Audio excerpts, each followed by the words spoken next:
nawaambieni kwa nini sisi tunafanya jukumu ambalo halistahili, kuchoma mwizi.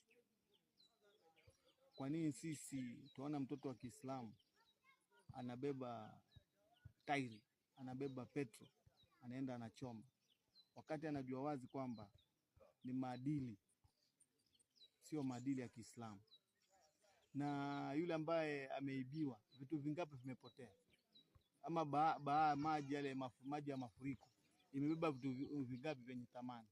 Sawa, tukatae uko na uchungu, ni afadhali useme ulipo ile mali yako, lakini suluhisho sio fanye, sio kwenda kuchoma.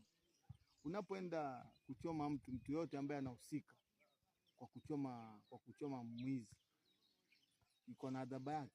Hata wale ambao wako pale wamehusika, ni kama vile kutoa roho za watu wote hapa duniani. Maana Mwenyezi Mungu ndio peke yake anayetoa roho za watu.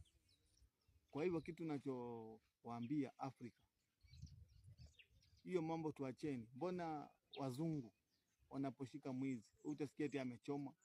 Maana wanajua kuna human rights ambayo inashughulikia mambo kama haya. Kwa nini askari anapokuwa na njia unataka kuchoma, kwa nini wanakuja wanamtetea? Maana kuna nini?